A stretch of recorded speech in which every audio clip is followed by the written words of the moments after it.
Hi കൂട്ടുകാരെ, എന്തുണ്ട് വിശേഷം? എല്ലാവരും സുഖമായിരിക്കുന്നോ?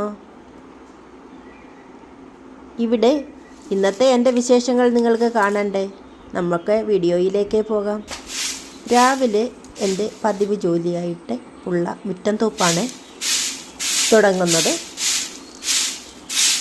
ഇന്നത്തെ ജോലികളെന്ന് പറഞ്ഞാൽ നമ്മൾക്ക്, അതായത് എനിക്ക് രാവിലത്തെ ഭക്ഷണം തയ്യാറാക്കി ഉച്ചക്കത്തെ ഭക്ഷണവും തയ്യാറാക്കിയിട്ട് അമ്മയ്ക്ക് മെഡിക്കൽ സ്റ്റോറിൽ മരുന്നിന് പോകണം.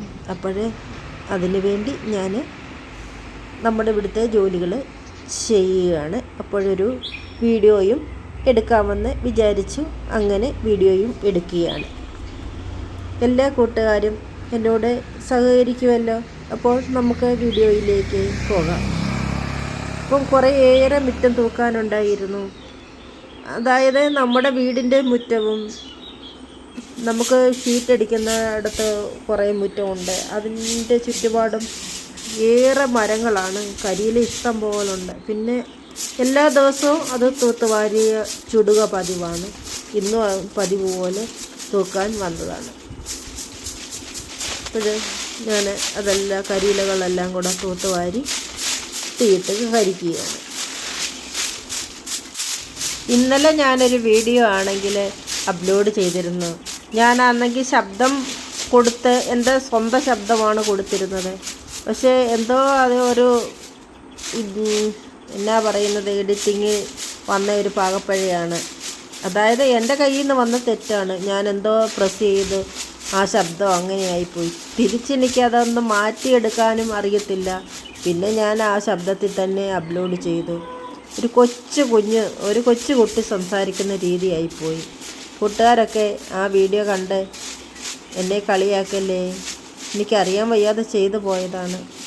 എനിക്ക് അറിയാം അത് ആ ശബ്ദം കൊടുത്തത് തെറ്റാണെന്ന്. അത് ആ ശബ്ദം കൊടുത്തതല്ല. ഞാൻ എഡിറ്റിങ് ചെയ്ത കൂട്ടത്തിൽ അറിയത്തില്ലല്ലോ എങ്ങനെ എഡിറ്റിങ് ചെയ്യുന്നതെന്ന്. അറിയാൻ വയ്യാതെ പറ്റിപ്പോയ പാളിയച്ചയാണത്. എല്ലാവരും എന്നോട് ക്ഷമിക്കുമല്ലോ. അങ്ങനെ തൂത്ത് കഴിഞ്ഞു. അപ്പോഴിനി ഈ കരിയിലെല്ലാം വാരിക്കൂട്ടി ഇങ്ങനെ ഇട്ടേക്കാതെ അങ്ങ് കരിച്ച് കളയാമെന്ന് വിചാരിച്ചു. കാരണം എപ്പോഴാണ് മഴ പെയ്യുന്നതെന്നറിയാൻ പറ്റത്തില്ല. മഴ പെയ്താൽ ആകെപ്പാടെ കുമിഞ്ഞു കൂടി കിടക്കുമല്ലോ. അപ്പം അന്നേരം തൂക്കുന്ന ഞാൻ കരിക്കാറ് പതിവുണ്ട്. അതുപോലെ ഞാൻ ഇതങ്ങ് കരിച്ച് കളയുകയാണ്. ഇവിടെ നിൽക്കാൻ നല്ലതാണ്. ഇറങ്ങിപ്പോകാനേ തോന്നത്തില്ല. അതായത് വീട്ടിലോട്ട് പോയി കയറാനോ തോന്നത്തില്ല. വെളിയിൽ തന്നെ നിൽക്കാനോ തോന്നുന്നത്.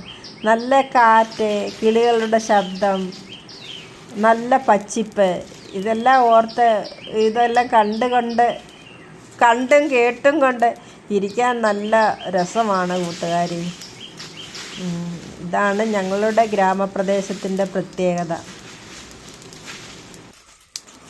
ഇന്ന് ഇത്രയും തീയിട്ട് കരിച്ചാലും നാളെ ഇതിൻ്റെ ഇരട്ടിയുണ്ട്.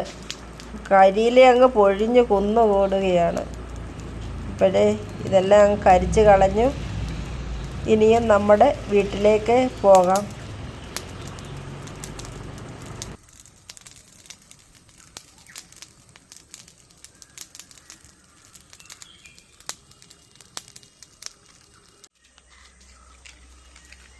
അങ്ങനെ തൂത്തൊക്കെ വാരി ഒരുപാട് കരിയില ഉണ്ടായിരുന്നു. മരങ്ങൾ ഒരുപാടുണ്ട്. അതുകൊണ്ടൊരു കരിയില എന്നും തൂക്കുന്നതാണ്. എന്നും തൂത്ത് ഇതുപോലെ കരിക്കുന്നത്. ഇപ്പം രാവിലെ 1 മണിക്കൂറായിട്ട് തൂക്കാൻ ഇറങ്ങിയിട്ട് നമ്മുടെ വീടിൻ്റെ മുറ്റവും തൂത്ത്, നമ്മുടെ ഷീറ്റ് വരയുടെ മുറ്റമാണിത്. അതും തൂത്ത് തീയിട്ടു. അപ്പോഴേ ഇനിയും രാവിലെ പോയി നമുക്ക് ബ്രേക്ക്ഫാസ്റ്റ് തയ്യാറാക്കാൻ പോകാം.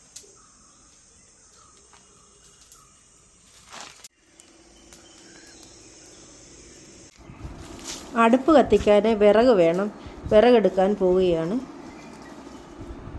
അപ്പോഴേ വിറകെടുത്തുകൊണ്ട് വരാം. കുറച്ച് ചുള്ളിൽ വിറകുണ്ട്.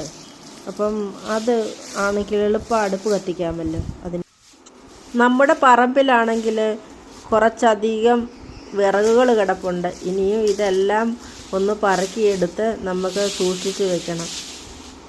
അപ്പം ചെറിയ കുഞ്ഞു വിറകാണെങ്കിലും നമുക്ക് തീ കത്തിക്കാൻ എളുപ്പമല്ലേ. അപ്പോൾ മാവിൻ്റെ വിറകാണ്. മാവ്, പുളിയെ, ആഞ്ഞിലി അങ്ങനെയുള്ളതിൻ്റെയൊക്കെ വിറകുകളൊക്കെയാണ് കിടക്കുന്നത്. കുറേ ഞാൻ കൊണ്ടുവന്ന് നമ്മുടെ ഷീറ്റ് പെരയ്ക്കകത്ത്, അതായത് റബ്ബർ ഷീറ്റ് അടിക്കുന്ന ആ പെരയ്ക്കകത്ത് ഞാൻ വെച്ചിട്ടുണ്ട്. അപ്പോൾ ഇനിയും കുറേ കൂടെ ഓരോ ദിവസവും കുറേശ്ശെ എടുത്തുകൊണ്ട് പോകാം. അപ്പോൾ പെട്ടെന്ന് തീ കത്തിക്കാൻ നേരം ഓടി വന്ന് ഞാൻ കുറച്ച് ചുള്ളിവിറക് എടുത്തുകൊണ്ട് പോകും. പെട്ടെന്ന് ഓടി വന്ന് എടുക്കാൻ പാകത്തിനിട്ടേക്കുകയാണത്. കനത്ത വിറകുകളൊക്കെ ഞാൻ കൊണ്ടുവന്ന് അടുക്കി വെച്ചു. അപ്പോഴേ വീട്ടിലേക്ക് പോകാം.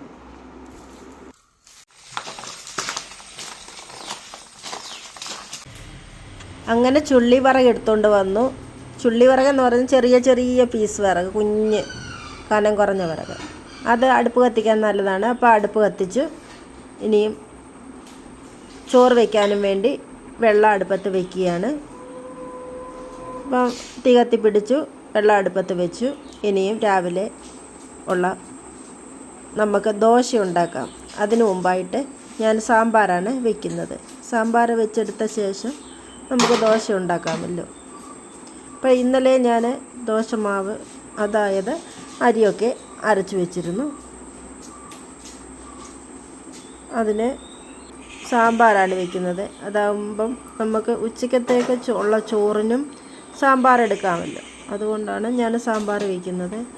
അല്ലെങ്കിൽ എനിക്ക് ചമ്മന്തിയാണ് എനിക്കിഷ്ടം, പക്ഷേ ദോശയ്ക്ക്. പക്ഷേ രണ്ടിനും കൂടെ എടുക്കാമല്ലോ എന്ന് വിചാരിച്ച് സാമ്പാർ വയ്ക്കുകയാണ്.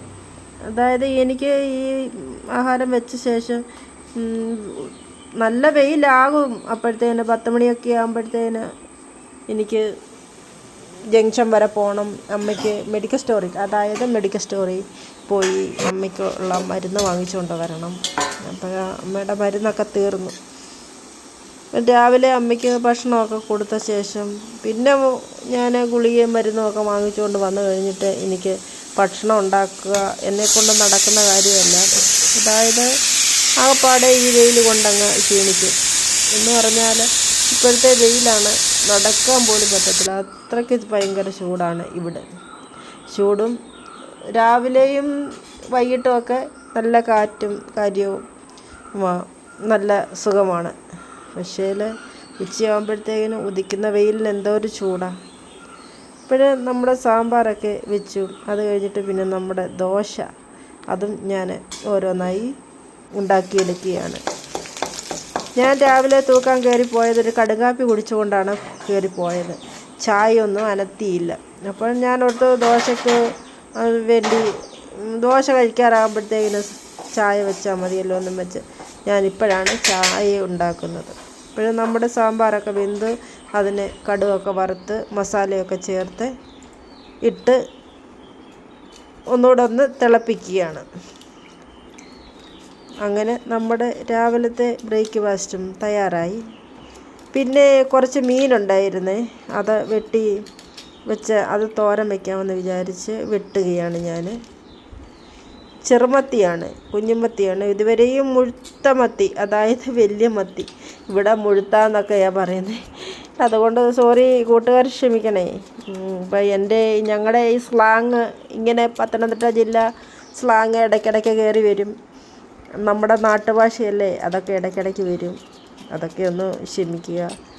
പ്യുവർ മലയാളത്തിലെ വ്യാകരണത്തോടു കൂടിയൊന്നും പറയാൻ എനിക്കറിയില്ല. ഞാൻ വെറും ഒരു ഗ്രാമപ്രദേശത്തുകാരിയല്ലേ. അതുകൊണ്ട് അതിൻ്റേതായ തെറ്റുകളും കുറ്റങ്ങളും ഒക്കെ ഉണ്ട്, അതെനിക്കറിയാം. അപ്പോഴേ ഈ ചെറുമീൻ ഞാൻ വെട്ടി വെച്ച് അത് തോരൻ വയ്ക്കാനേ കൊള്ളത്തുള്ളൂ. കറി വയ്ക്കാൻ വേണമെങ്കിൽ, പക്ഷേ വേണ്ട, തോരൻ വയ്ക്കുന്നതാണ് അമ്മയ്ക്കും ഇഷ്ടം. ഞാൻ അത് തോരൻ വെച്ച് എടുത്തു. അത് കഴിഞ്ഞിട്ട് പിന്നെ ഒരു ബീറ്റ്റൂട്ട് തോരനാണ് വെക്കുന്നത്. അപ്പോൾ അത് ഇന്നലെ ഞാൻ ചെത്തി വെച്ചിരുന്ന ബീറ്റ്റൂട്ട് ഉണങ്ങിപ്പോകണ്ടല്ലോ എന്നും വെച്ചൊരു കുഞ്ഞു ബീറ്റ്റൂട്ടാണ് എൻ്റെ കൈവശം ഉണ്ടായിരുന്നത്. അതുകൂടെ ഞാനതങ്ങ് തോരൻ വെച്ച് എടുത്തു. അപ്പം ഇന്ന് ഉച്ചക്കത്തേക്ക് കറി ബീറ്റ്റൂട്ട് തോരന്, മീൻ തോരന്, സാമ്പാർ. ഉച്ചയ്ക്ക് രാവിലെ ദോശ തയ്യാറാക്കി സാമ്പാർ വെച്ച് അതും കഴിച്ചു. അപ്പോൾ എൻ്റെ ഉച്ചവരെയുള്ള പണികൾ ഇത്രയൊക്കെയാണ് ഇവിടെ. അതിൻ്റെ ഇടയിൽ ഇനിയും നമ്മുടെ പെരയ്ക്കകം എല്ലാം തൂക്കണം. അതൊക്കെ തൂത്ത് വാരി കഴിഞ്ഞിട്ട് ഞാൻ പെട്ടെന്ന് തന്നെ മെഡിക്കൽ സ്റ്റോറിലേക്ക് പോകാനെ കൊണ്ട് തുടങ്ങുകയാണ്. അപ്പം കൂട്ടുകാരെ, ഈ വീഡിയോ തുടർന്നും കാണുക. ഞാൻ ഇടുന്ന വീഡിയോയ്ക്ക് എല്ലാ കൂട്ടുകാരും ഒന്ന് ലൈക്ക് ചെയ്യുക. അതുപോലെ പുതുതായി കാണുന്ന കൂട്ടുകാർ ആണെങ്കിൽ ഒന്ന് സബ്സ്ക്രൈബ് കൂടെ ചെയ്തേക്കണേ. എനിക്ക് സബ്സ്ക്രൈബേഴ്സ് തീരെ കുറവാണ്, അതുപോലെ തന്നെ വ്യൂവേഴ്സും ഇല്ല. അങ്ങനെയാണ് എൻ്റെ വീഡിയോ പോകുന്നത്. എൻ്റെ വീഡിയോയുടെ മോശം കൊണ്ടാണ് എനിക്ക് സബ്സ്ക്രൈബേഴ്സും വ്യൂവേഴ്സും ലൈക്കും ഒന്നും ഇല്ലാത്തത് എന്ന് എനിക്കറിയാം. അപ്പോഴേ മീൻ തോരനും ബീറ്റ്റൂട്ട് തോരനും കൂടിയുള്ള തേങ്ങയാണ് ഞാൻ ചിരകിയെടുക്കുന്നത്. മീൻ തോരന് വേണ്ടുന്ന സാധന സാമഗ്രികൾ ചേർത്ത് ഞാൻ മീൻ തോരന് അടുപ്പേ വെച്ചു. അത് തോരൻ റെഡിയാക്കിയെടുത്തു. പിന്നെ ബീറ്റ്റൂട്ട് തോരന് ഞാൻ അരിഞ്ഞു വെച്ചിട്ടുണ്ടായിരുന്നു. പിന്നെ ബീറ്റ്റൂട്ട് തോരന് വേണ്ടുന്നവ ചേർത്ത് ബീറ്റ്റൂട്ട് തോരനും ഞാൻ തയ്യാറാക്കിയെടുത്തു. പിന്നെ എനിക്ക് മെഡിക്കൽ സ്റ്റോറിൽ പോകണം, അതിനായിട്ട് ഞാൻ പോവുകയാണ്. ഇത്രയുള്ള വീഡിയോ. നന്ദി, നമസ്കാരം.